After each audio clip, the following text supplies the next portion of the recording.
안녕하세요. 전희정 변호사입니다. 오늘은 요즘 가장 많은 사건인 위자료 사건에 대해서 한번 이야기 나눠보려고 합니다. 사실 많은 사람들이 이혼을 할 때에는 결국 이혼의 원인이 된 것이 상간행위인 경우도 있고 유책행위인 경우도 있기 때문에 위자료 청구를 함께 포함합니다. 또는 이혼을 하지 않으시는 경우에도 이혼까지는 할 수 없지만 내가 상대방 배우자와 또는 상간 행위를 한 상대방에게 위자료를 받아야겠다라고 해서 정신적 손해배상 청구 등을 하는 편입니다. 그런 사건에 있어서 불륜이라고 칭을 하면 칭을 불륜이라고 하겠습니다. 이런 불륜으로 인한 위자료 사건에서 상당히 높은 금액이 인정된 사례가 하나 있어서 이 부분을 좀 말씀드리려고 합니다. 위자료 사건을 할 때에는 저도 참 마음이 무겁습니다. 왜냐하면 위자료라는 것은 결국 정신적인 손해, 정신적인 고통에 대해 위자하는, 위로하는 금액이라는 뜻을 담고 있는 것인데 사실 우리나라에서 인정되는 위자료의 금액은 그 고통받은 당사자의 실제 고통에 비해서는 많이 미치지 못한다라는 생각이 드는 판결이 자주 나옵니다. 그래서 저도 위자료 청구에 대해서는 늘 이런 부분을 상담할 때 말씀을 드리는 편인데요. 그 중에서도 한 사건을 제가 맡아서 진행했을 때 좀 상당히 고액의 위자료가 인정된 사건이 있어서 이 부분을 말씀드리려고 하는 겁니다. 제가 맡았던 이 사건은 40대 초반의 여성분이셨고 남편이 제 회사의 직원과 불륜을 저지르고 있다라는 점을 알게 되셔서 이혼까지는 아직 생각을 못하겠다, 결심을 할 수가 없다, 아이가 너무 어리다 라는 이유로 일단 손해배상 청구, 위자료 청구만을 하신 사건이었습니다. 처음에는 단순한 의심 수준이었는데 이게 파고 팔수록 점점 확실한 증거들이 나오는 겁니다. 그래서 많은 분들이 이 부분에서 좀 실수를 할 수가 있는데요. 잘못된 방법으로 증거를 수집하는 경우에는 오히려 역풍을 맞을 수가 있습니다. 예를 들어 남편분의 휴대폰을 몰래 해킹을 한다거나 사생활을 몰래 촬영하거나 또는 위치 추적을 하는 등으로 행동을 하면 오히려 불법행위로 인정되어서 형사 고소를 당해서 실제로 형사 처벌을 받은 사건도 있었습니다.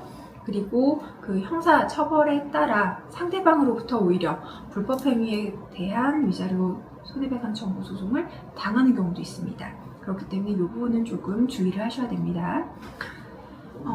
그래서 저는 합법적인 증거 수집 방법을 권유해드렸고 일단 본인이 가져오신 내용으로도 상당히 많은 증거가 있었습니다. 그래서 첫 번째 단계로는 일반적인 정황들을 확보하고 거짓말이나 행동 변화를 날짜나 시간을 기억나시는 부분은 일단 가능한 정확하게 기록을 하고 자료들로 정리를 했습니다. 그리고 두 번째 단계에서는 금융거래 내역을 분석하는 것이었습니다. 해당 사건에서 남편도 같이 상대방 불법행위 손해배상 청구 소송에 상대방이었기 때문에 남편 명의 카드의 내역을 조회해 보았습니다. 그랬을 때 숙박시설 그리고 고급 레스토랑 또는 여성들이 좋아하는 브랜드에서 고급 사치품들을 결제한 내역들이 계속 카드 내역에 나왔습니다. 그리고 세 번째 단계로는 전문 업체들을 통해서도 증거 수집을 해가지고 오셨습니다. 이를 통해서 둘이 모텔에 들어가거나 또는 다른 호텔에 가거나 하는 사진들 그리고 애정행각을 하는 사진들을 여럿 확보를 할 수 있었습니다. 그리고 네 번째 단계로는 상대방 여성의 인적사항을 확실하게는 알지 못하는 상황이었기 때문에 신원을 확인해서 진행을 하는 것도 필요했습니다. 불륜 상대방이 미혼인지 기혼인지 경제적 능력은 어느 정도인지 이런 것도 파악을 했었어야 했거든요. 미혼이라면 또 미혼인대로 또 기혼이라면 기혼인대로 청구할 수 있는 내용과 비난 가능성이 좀 더 높아지기 때문입니다. 이 사건에서는 위자료가 조금 예외적으로 5천만 원으로 상당히 고액으로 나왔습니다. 이렇게 위자료가 좀 높은, 통상적인 사건보다 높은 정도로 나올 수 있었던 이유는 다음과 같습니다. 첫 번째로는 남편의 경제적 능력이 상당히 있었습니다.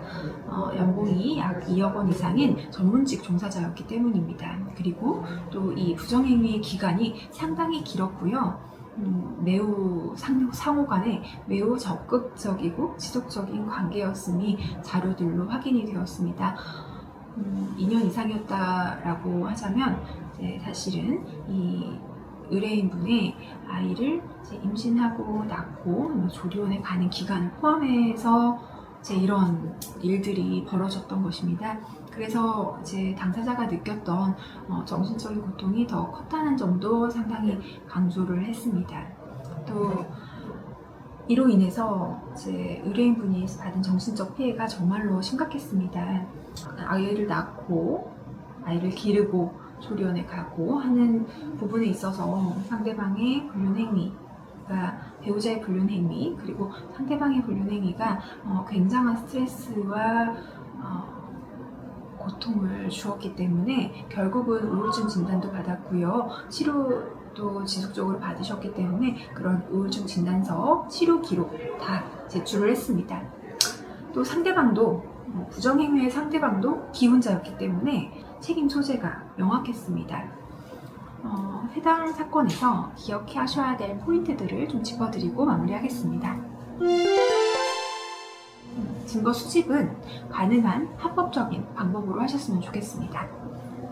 사실 불법 수집 증거라고 해도 민사 사건에서는 그 형사 사건처럼 위법 수집 증거는 증거 능력이 없다라는 정도의 엄격한 내용을 선언하고 있지는 않아요, 법원이. 그렇지만 그런 부분으로 상대방이 다투기 시작하면, 그리고 오히려 역풍을 맞아서 오히려 우리가 형사고소를 당하거나 처벌을 받는 사건이 생긴다면 지금 이미 고통스러웠었는데 오히려 이 사건으로 인해서 또 다른 고통이 생길 수도 있기 때문에 이 부분은 조금 주의를 기울여 달라고 당부를 드리는 편입니다.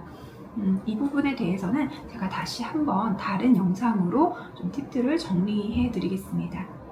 그리고 위자료 사건이잖아요. 불법행위 손해배상에 관한 위자료 사건입니다. 그런 경우에는 단순한 의심이라고 할 수 없는 객관적이고 정확한 증거가 필요합니다. 단순히 자주 들어오지 않는다, 누구랑 전화통화를 오래 한다, 이 정도만으로는 어렵고요. 객관적이고 구체적인 정보들이 필요합니다. 왜냐하면 판단을 하는 것은 판사이기 때문에 제3자인 판사가 이를 보고 위자료를 인정해 줄 만큼의 불법 행위가 있었다 라고 확인할 수 있어야 됩니다. 또 위자료의 금액은 가해자의 경제적인 능력, 그리고 불륜 행위의 정도와 기간, 피해자의 정신적인 피해 내용 등을 종합해서 판단합니다.